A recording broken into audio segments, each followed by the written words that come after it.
À la mi-novembre 2020, cette photo de pavé livré à vélo à Strasbourg a enflammé les réseaux sociaux.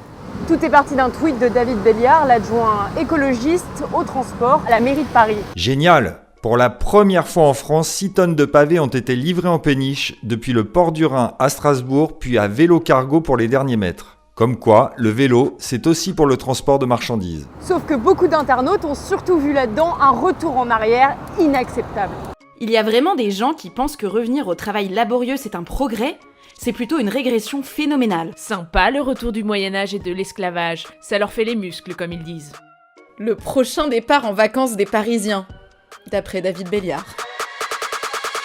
Mais c'est vrai, ça à quoi bon pédaler en portant de telles charges quand on pourrait juste utiliser un bon vieux camion, comme celui-là. En fait, ça peut paraître complètement contre-intuitif pour certains, mais le vélo, c'est une vraie solution d'avenir pour la logistique.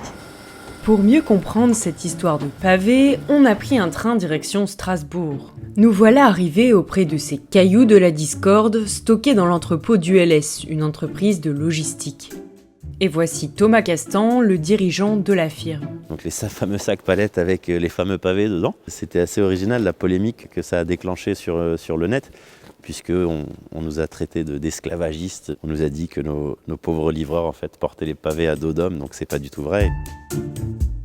Si ces réactions ont été violentes, c'est parce que ces solutions de logistique à vélo sont encore peu connues. Grâce à cette remorque, couplée à un vélo électrique très puissant, on peut par exemple transporter des caisses ou palettes de plus de 150 kg sans manipulation douloureuse.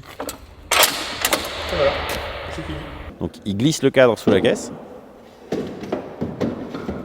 Après il approche la remorque, il la clipse une première fois, voilà, il la clipse une deuxième fois, et ça y est, c'est fini. 19 secondes la manip. C'est adapté pour les gestes et postures sont réfléchis, les vélos sont réfléchis. Pour voir si c'était vraiment facile, j'ai vérifié par moi-même. Allez-y. Alors là, Voilà. ok. Là, maintenant, vous êtes assez proche. Et là, vous posez juste sur la boule. Et voilà. Je viens de porter 180 kg de pavé. Je m'en suis pas beaucoup rendu compte. Je vais essayer de démarrer avec.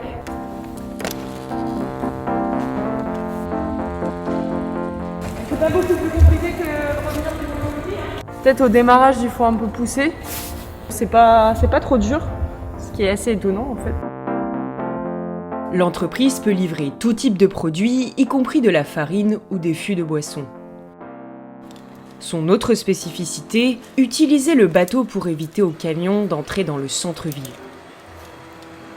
Les transporteurs livrent leurs tonnes de marchandises à l'entrepôt, situé dans une zone industrielle au nord-est de Strasbourg. Puis le bateau achemine le tout vers le centre-ville, et les livreurs à vélo enchaînent les petits trajets pour disséminer cette cargaison. Là vous allez pouvoir assister au chargement de nos caisses, et après on va pouvoir faire un petit tour de bateau. C'est parti pour 27 minutes de trajet sur l'Ill, une rivière qui serpente à Strasbourg. Et là, on est sur le bateau depuis l'entrepôt jusqu'au centre-ville. Et on va rejoindre les livreurs à vélo qui dispatchent les marchandises depuis le bateau jusque tout le centre-ville. Notre embarcation navigue entre le Parlement européen, les Cygnes et le cœur historique de la ville. Et là, on est en train de rejoindre la plateforme logistique qui se situe au centre-ville et où les livreurs à vélo font des allers-retours. Une fois les caisses déchargées du bateau, elles sont attachées au vélo. Tout le fret qui rentre au centre-ville, il peut passer par ce système de livraison. Un bateau, ça va être 122 tonnes de marchandises. Ça peut remplacer 150 camionnettes. Donc là, nous, on arrive plutôt à remplacer 150 camionnettes par 15 vélos. Et ces 15 vélos, ils vont faire des rotations extrêmement courtes et cadencées. Là, c'est pour récupérer des déchets papier et carton. Et ici, avec Gilles, c'est pour livrer les commandes en ligne de particuliers. Bonjour, ah bah c'est cool. Non, ça ira. On peut monter jusqu'à 200. Hein. Comme lui, 12 livreurs en CDI sillonnent Strasbourg. Et en vrai, c'est super intéressant pour tout ce qui est livraison de colis, parce que ça évite les camionnettes. Et moi, je le vois, ça nous permet quand même d'accéder à des rues beaucoup plus facilement, de moins gêner. Là, la taille qu'on a, c'est fait pour pouvoir passer sans souci. Et après, l'habitude, en vrai. Ces solutions de logistique à vélo pourraient paraître un peu anecdotiques si le dernier kilomètre de livraison en camion ou en camionnette n'était pas aussi difficile.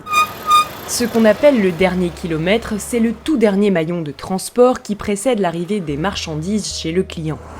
Avec les bouchons, le manque de place, la congestion et le temps perdu à faire du surplace, ce dernier kilomètre représente 30 à 40% du coût total de la livraison en milieu urbain. Et dans ce même milieu urbain, ça représente 25% des émissions de gaz à effet de serre.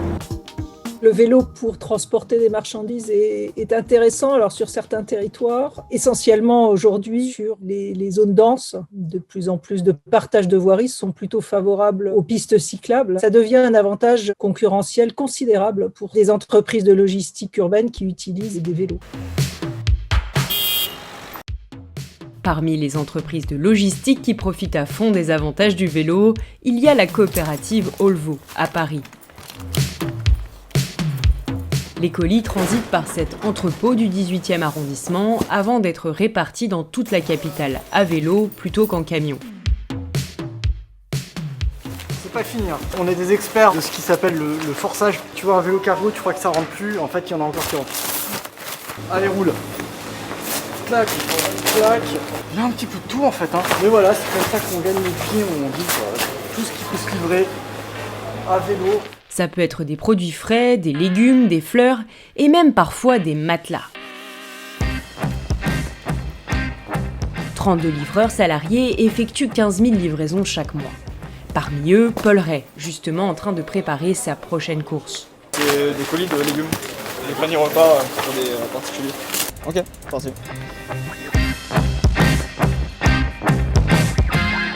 Les grosses journées, il peut enchaîner 100 km avec une centaine de kilos embarqués à l'avant de son vélo électrique. C'est aussi maniable qu'un vélo normal. Il n'y a pas vraiment de difficulté à s'enfiler ou à rouler sur Paris. À part tout ce qui est vraiment imposant, on peut livrer. On peut passer à travers les bouchons, on peut se garer où on veut, plus ou moins, et on ne pollue pas. Enfin, quand on voit là les voitures qui sont là et qui se bloquent dans la circulation, on est beaucoup plus rapide qu'eux. L'aspect écologique, il est tout bénéfique. Et du coup, les conditions de travail finissent aussi par être moins éprouvantes. Oui, bonjour, c'est pour la livraison. Oui, bonjour, c'est pour la livraison de Rue-Tabago. Je pense que c'est plus agréable que de travailler en tant que livreur en camionnette, par exemple. On est à l'air libre, on roule, on a l'interaction avec le monde. C'est beaucoup plus agréable.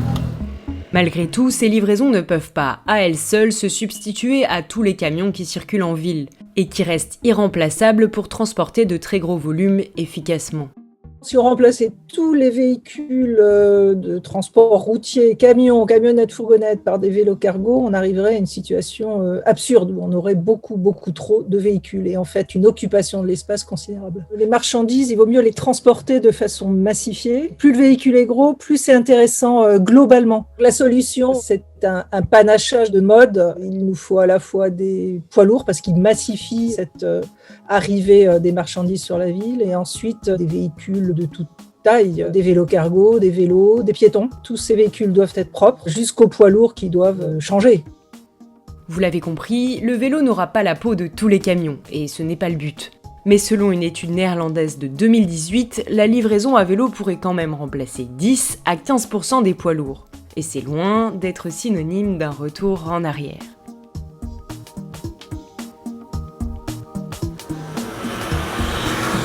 Sauf que beaucoup d'internes, c'est insupportable.